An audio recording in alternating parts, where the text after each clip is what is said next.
Hello, everybody. This is Ellie. I'm going to start our Chi Talk in a moment. So if you'd like to listen, you're welcome. Hi, everybody. All right, here we are. Chi Talk about emotional health. So hi everybody, great to see you. Awesome group we have here, 6 people. Yes. This is recorded also as an audio on my podcast, Awaken the Healer Within. My name is Eli Cohen. I'm a medical Qigong practitioner, energy healing coach. Everybody hears me okay? Give me a thumbs up. Yes, okay. So today's talk is about emotions and energy.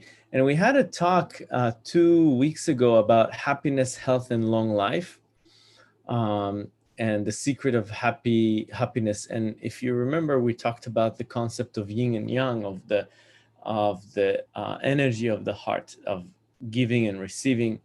And we're going to do something similar, but in a different way, with just talking in general about emotional health. So before we begin, it's great to have you, everybody, here. Let's start with a little bit of a meditation, if you will. So let's actually open a little bit tension in the neck, maybe that we have. So let's just relax the head and roll the head a little bit. Just feel the weight of the head. Just opening lines of tension here. Relax the shoulders. And as you sit on your chair, notice that the spine, the cervical spine, is actually connected to the shoulders and actually connected to the chest, connected to the thoracic spine, and also connected to the lumbar spine. So when you move the head like that, you can feel that, yeah, it's not only the head, the shoulders may be a little moving, the upper torso a little bit moving. So really feel the connection between the neck and then start to cultivate deeper breathing. Deeper breathing.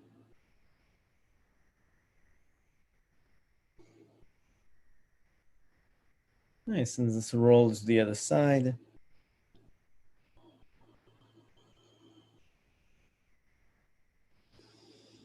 Breathe a little deeper. Take a deeper breath.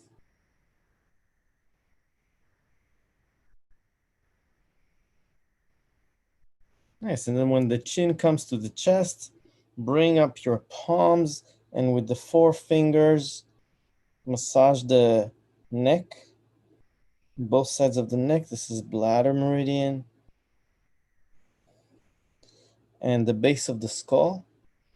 You find that on the base of the skull, there's 2 indentation.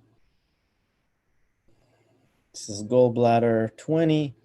Very good for immune system, headaches.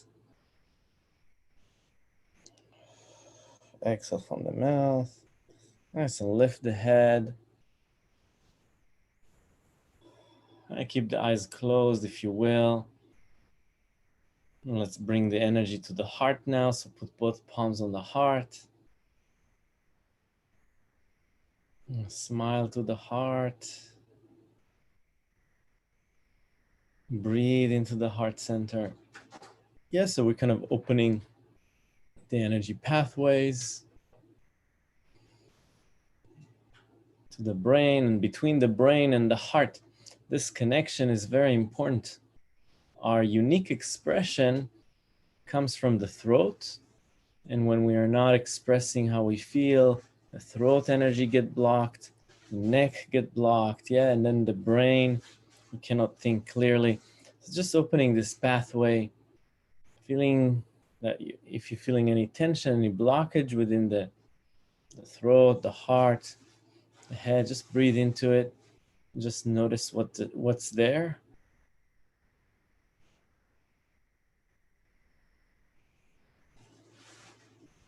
Nice. So let's open the hands to the side, palm facing the front, opening the eyes. Beautiful. Hey, happy people.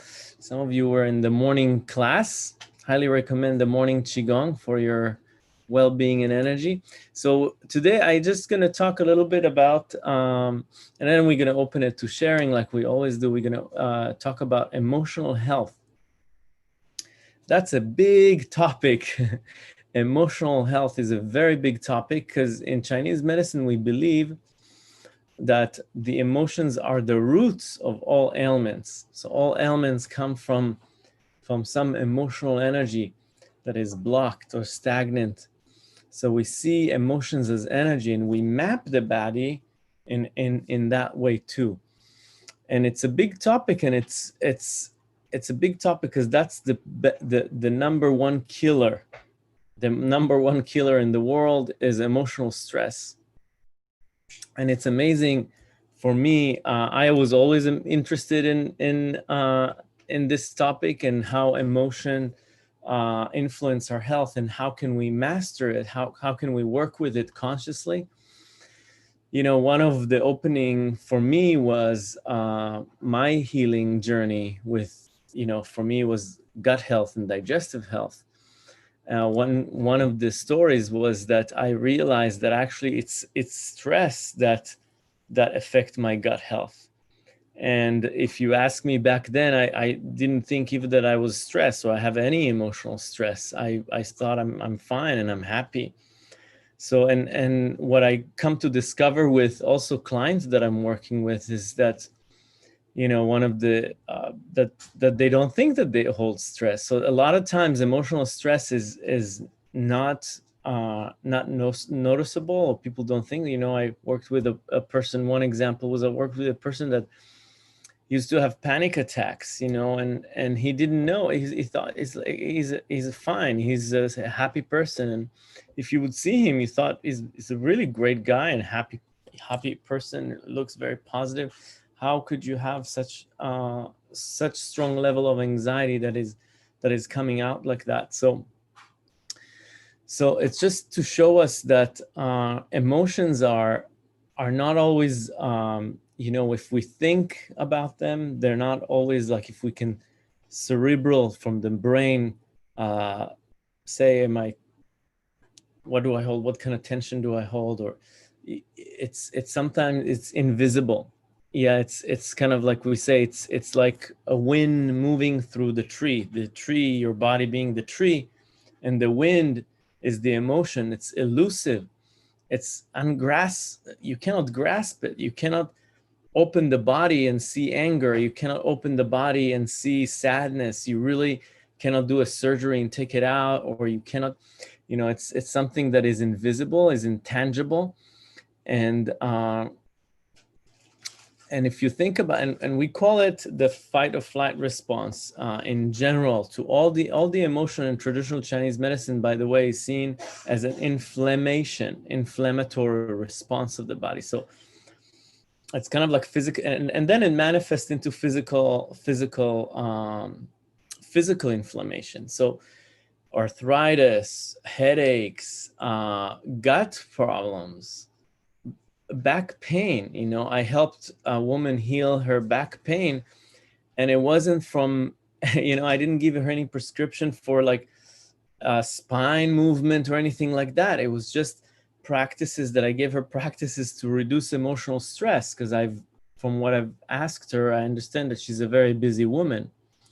And so we just went that route, and she healed her back pain without any spinal movement or articulation or strengthening the core, things like that. It was just about releasing, being very adamant of how releasing stress from your life, and giving medical qigong practices for that. So this is a big topic, and this is why I'm bringing all these examples, just to show people, because a lot of times I did workshop in the past for emotional health and for emotional resilience, and a lot of people say, well, I have problem with my shoulder. It's not about emotion. So it's important to understand how it's being, you know, how we are unaware. we are unaware of, and especially now during COVID time, there's a lot of, and we are part of a big community. We are part of the whole universe, if you will, the whole community on the planet Earth. And if we people around us feel worry or stress, we bound to connect with that energy. And you know, and so what is the practice? And in Qigong, it's really the secret of happy life is to understand how to work with emotional energy.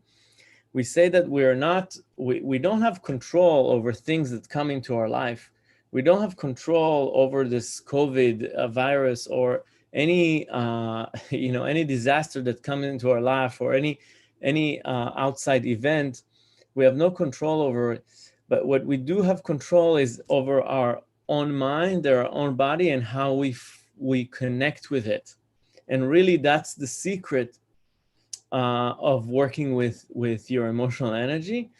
And really, the practice is how to transform you know, struggles into opportunity and blessings, how to win the game of life.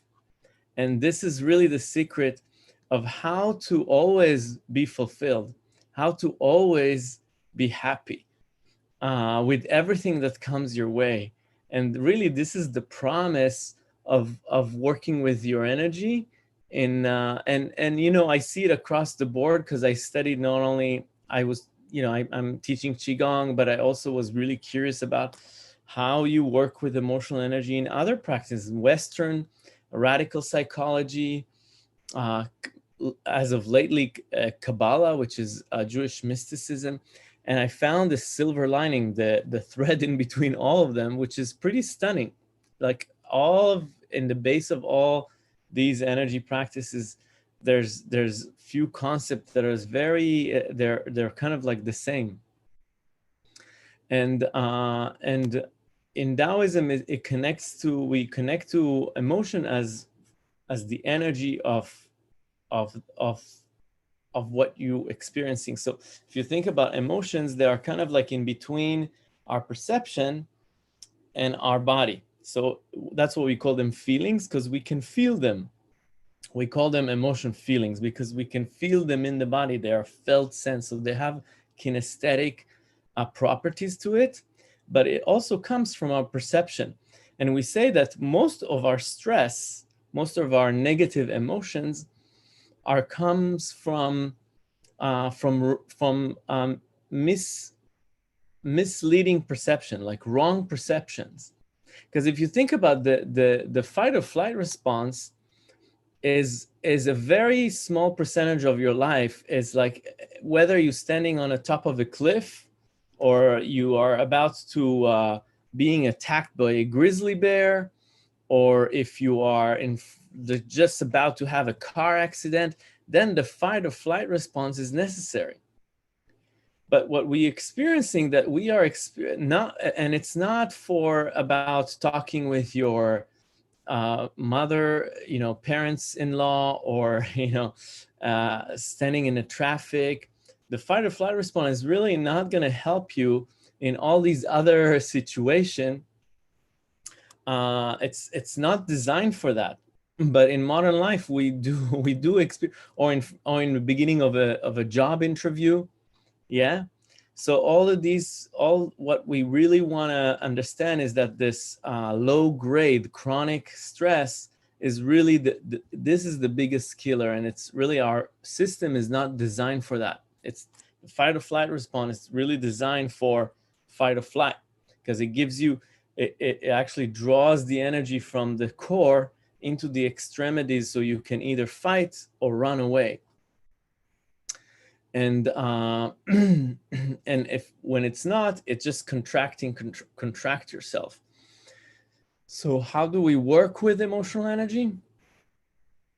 You know, that's a big topic, and we are going, and what I'd like to share today is few kind of tips that you can take on. But really, if you like to study it, like if anybody listening to this later, or you guys, I know that some of you are gonna show up and you already register for the workshop. It's on It's on Sunday, the 13th of September, and it's from 10 to 1. It's 3 hours, and we're going to go deeply into this practice of emotional resilience.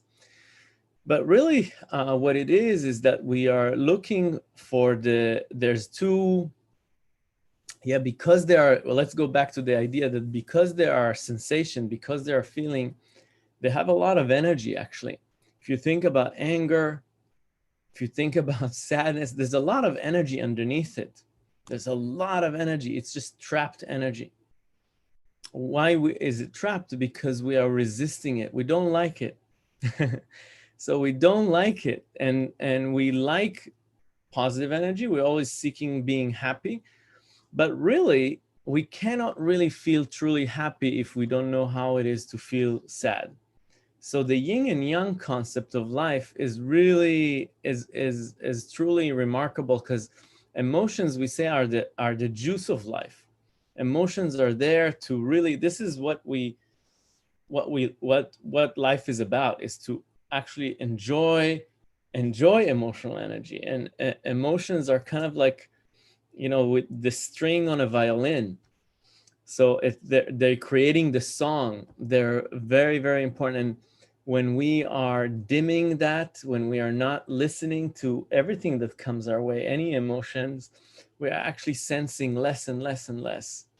So our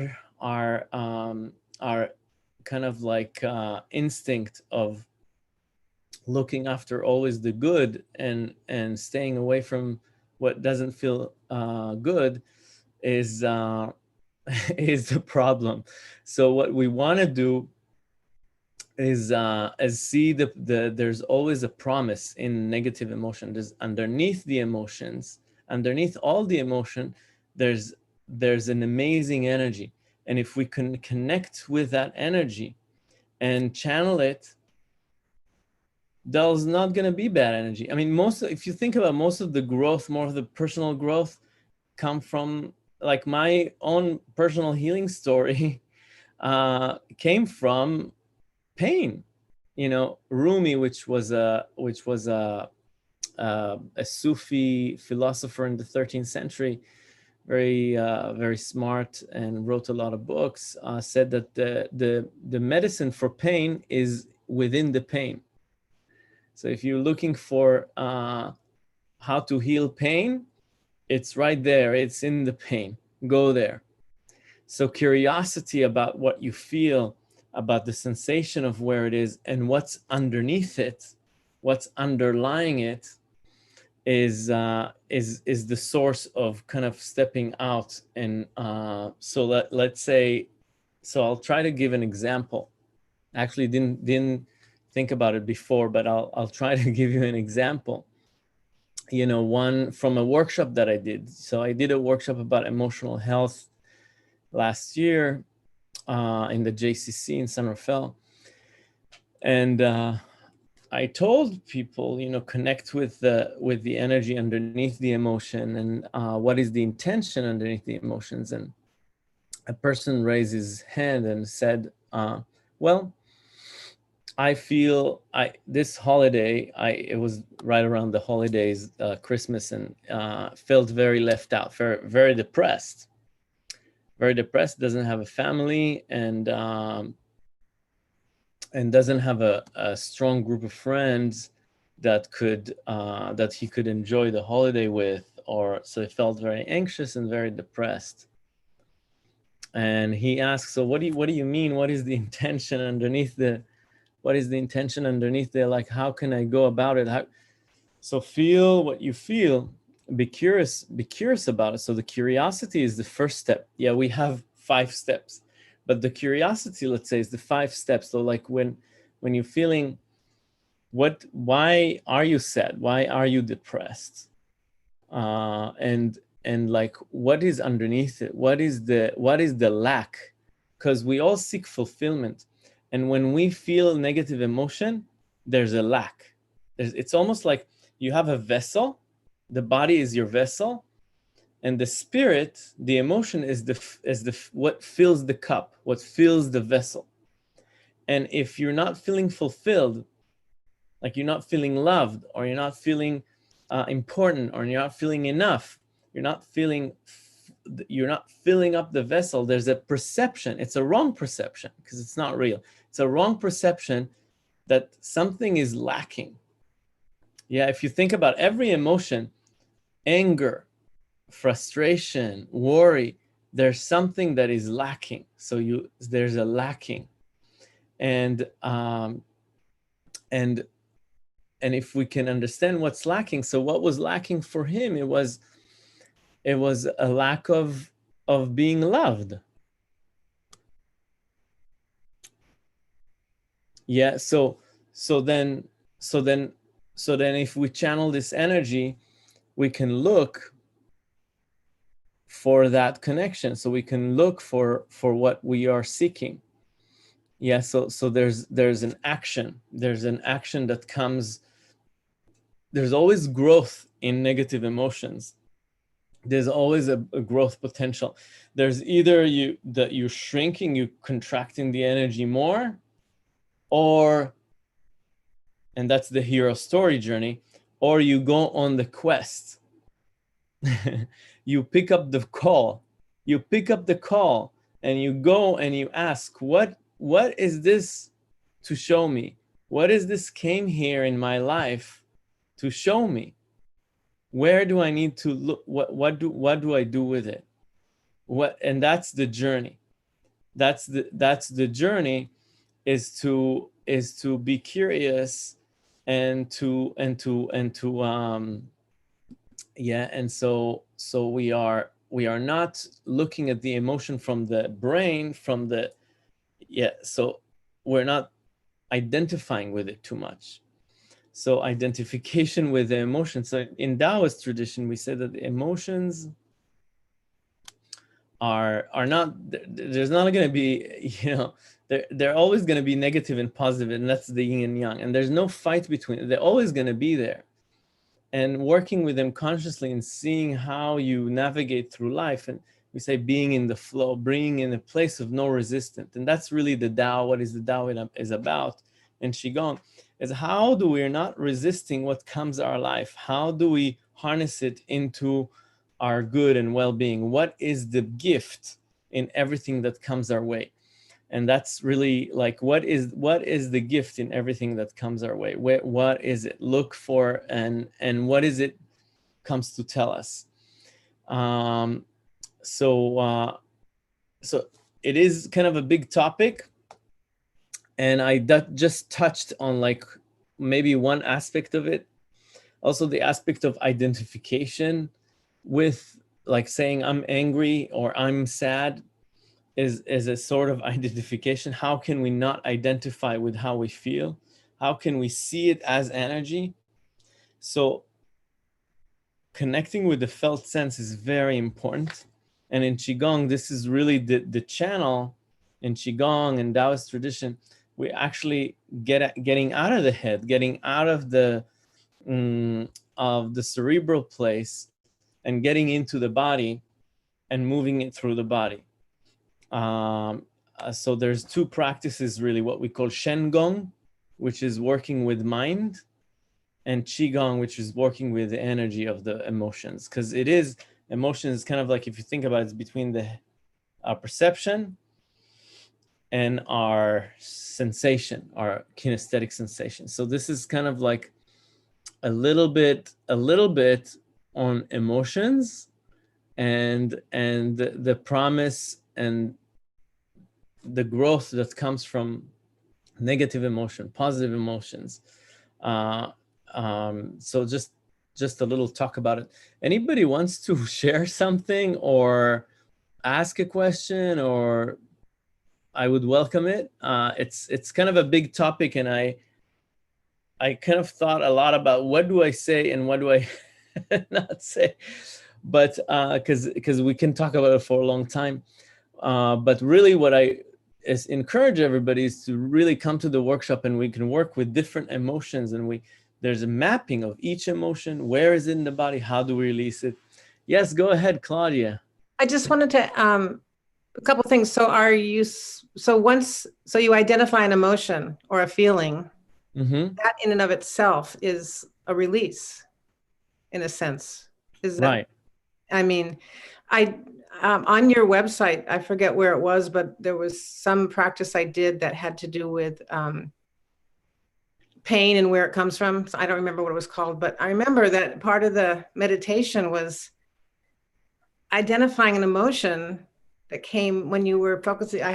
My shoulder was chronic, pain, and my hip. And then I had two different emotions. I had one emotion that was associated with the shoulder and another one with the hip. And then actually now they're so much healed. I mean, not just from that, but from other Qigong movements and whatnot. But it was amazing how much just identifying it really released it.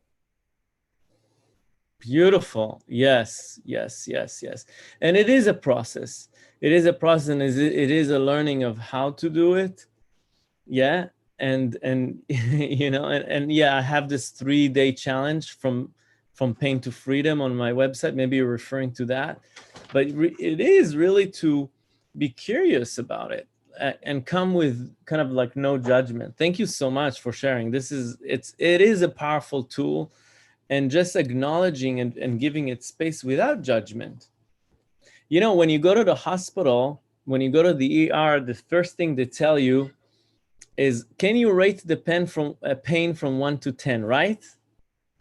And that's really a psychological kind of game to reduce your pain, because when you are starting to like, oh, let me tune to it, let me see, is it 5 or 6, and by just assessing it objectively, the pain get reduced, because you're out of your mind. Yeah, you're out of the kind of suffering mind. And we suffer a lot because of the mind. And we go back to the body, and then the body, we can contain it. Can see it's actually containable. Yeah, a lot of time a lot of time when we're too cerebral with emotions, it's really hard to grasp. They're not tangible, and they're not even, a lot of people, like I said in the beginning, don't know that they hold the stress. So any energy practice, but if the emotion is noticeable, you can tune into it and you can release it through the body. Is a beautiful practice. Thank you. Anybody else want to share anything about? Yep. Sharon, go ahead. Good to see you. Good to see you. From a clinical background, I know that there's a tremendous amount of success working with Qigong and Tai Chi to reduce stress and anxiety. And it's not unusual that we have a tendency when we're very stressed out to hold our heart, hold our heart. And I was reading not too long ago that perhaps it's not the heart that's hurting, but maybe it's the liver that's hurting. Can you talk more about that? Yeah, so thank you. Yeah, thank you so much. Yeah, so in Qigong, there's two organs that are always active in emotional distress, and it's the heart and the liver. The liver controls the smoothness of qi in the body, so the evenness of the emotions.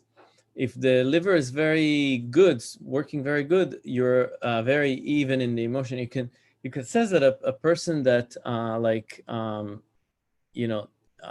alcohol, like drink a lot of alcohol, the liver is really suffering, and the emotions are also very swaying emotion. The emotions are not very even. So the health of the organs, the organs, thank you for mentioning that. And in the workshop, we're going to learn which organ and how to release it from the organ. Each emotions are connecting to a certain organ in the body. So the liver specifically is about anger, frustration, irritability. But the liver is the only organ, so the two organs, liver and heart, that works and active in every emotional disturbance. And it's controlling the smoothness of qi in the body, the smoothness of the emotion. So whenever we talk about emotional distress and that's what we we all have in our modern life, and a lot of stress. And we know that it is inflammatory. Yeah, it actually causes inflammation in the body. So a lot of times pain, like my gut health, my when I was suffering before Qigong, I didn't know this from stress, but the inflammation. So the way to treat it is to actually reduce inflammation. And how we do reduce inflammation? We reduce inflammation through deep breathing, through yin nourishing practices. And yin nourishing practices would be Qigong, for instance, or a gentle yoga, something very calm, like a meditation, deep breathing. So that would be practices to actually putting more water into the fire, into the inflammation. There's also it can talk about choosing in emotions. Yeah, that's very big in Qigong, like choosing, like a woman was asking a question, I said that her son died, and she's very sad. And this is a really, really sad time.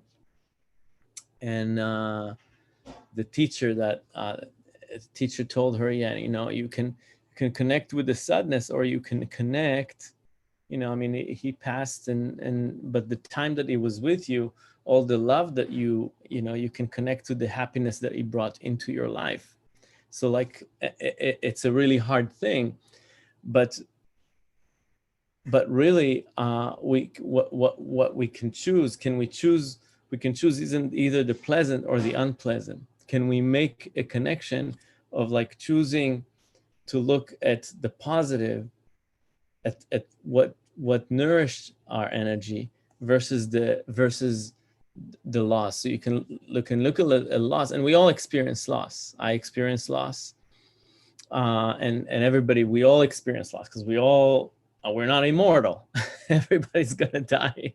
So you can connect with what this person gave you and all the good energy that you received, and connect with the joy and with the positive, or we can connect.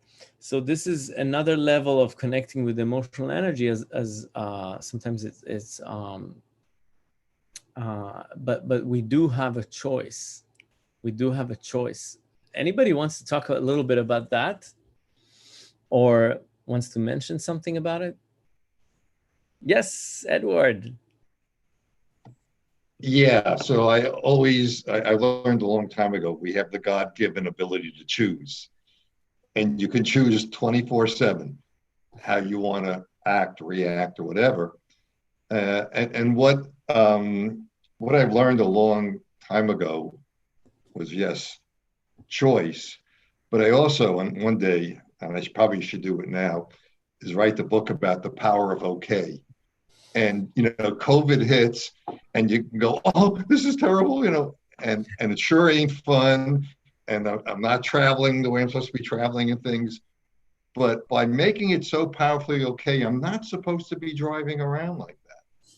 I have to accept what's so, and making that okay kind of smooths it for me. This is what is occurring, and I could fight it, and I can choose to be nuts about it, be angry about it, be sad about it, or whatever. But I haven't got time for the pain of that. So I choose to be okay, because as I've always said, my mother told me, Edward, the words are in the songs. So it could be Carly Simon singing I Haven't Got Time for the Pain, or the song by Redbone, Head Now, what's the matter with your head now? And the answers are always in front of us, and we can heal ourselves, and we do heal ourselves by getting into what's really going on and letting it go, choosing to let it go or to hold tight. Mm-hmm. So the power of making what's so okay works. Mm-hmm. Mm-hmm.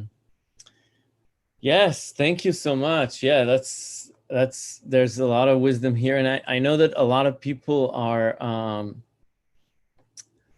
I've got a lot of things out of this time of COVID. I've got a lot of blessings out of this, and you're and it is it is how to connect with again, with life circumstances, things that come your way, how you connect with it consciously, to looking for the gifts in what you receive and looking for what is the growth here.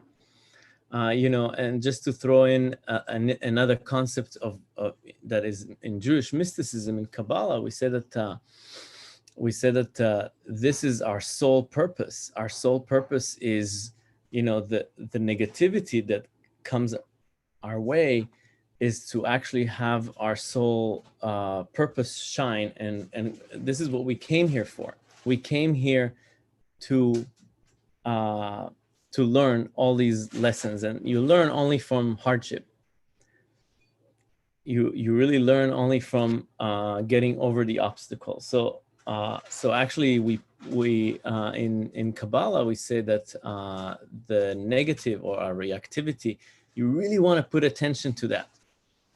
This is really where and be grateful when you like to identify, to observe it, and these are the places where the light can come in, and these are the places where you can really do the growth, and you can really so your life came here for that and chose that these challenges even before it. So it's very interesting, a very interesting concept. So I wanted also to share it too.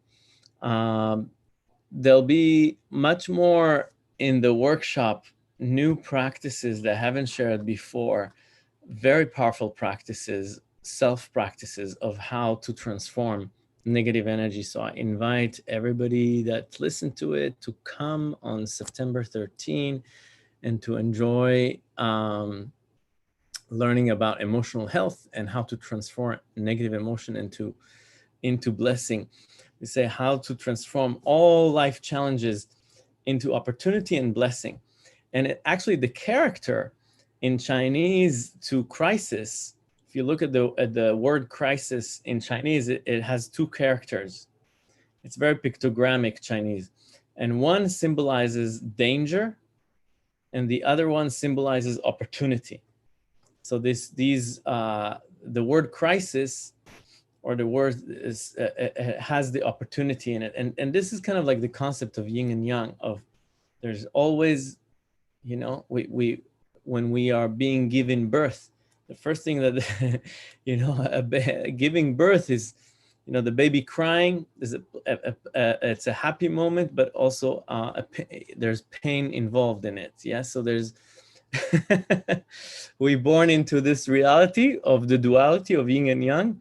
And Qigong and Chinese medicine, how to work with emotional energy, very, very powerful tools of, because this is really where we say that the source of all ailments are from. So there's a wealth of information, and I wanted to share in like a little bit more organized way if you come on September 13, hopefully. Thank you guys so much for joining. All right, let's put the hands on the heart and close your eyes. Just take a few deep breaths. And just in the sake of feeling, sensing your emotions, seeing where you are right now emotionally.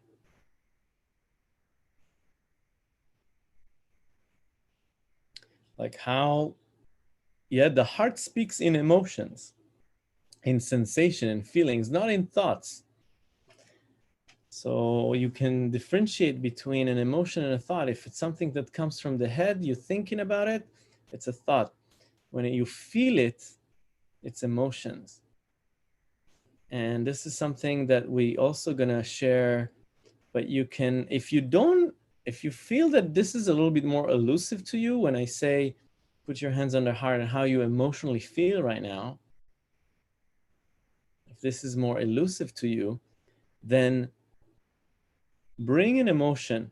We'll do a little bit of a few minutes on this one. Bring an emotion that from the past that you can feel. That's that emotion. This is that emotion.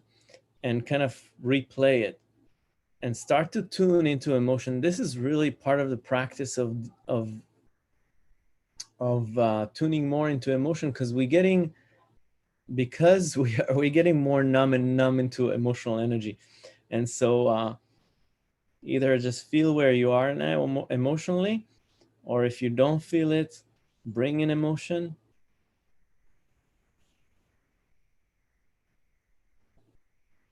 And feel it, but let's end it with a smile to our heart. So let's end it with the pure energy of the heart.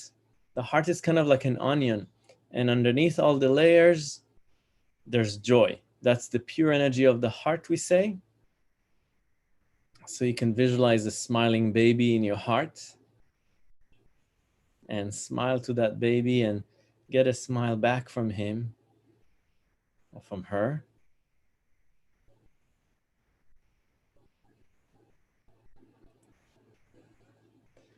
And open that loving energy throughout the body. So choose joy and let it flourish and directed throughout the body. So almost like the rays of sun is shining throughout the body. Joy and love and well-being. Thank you guys so much for joining me today. And I'll see you next week. Bye-bye.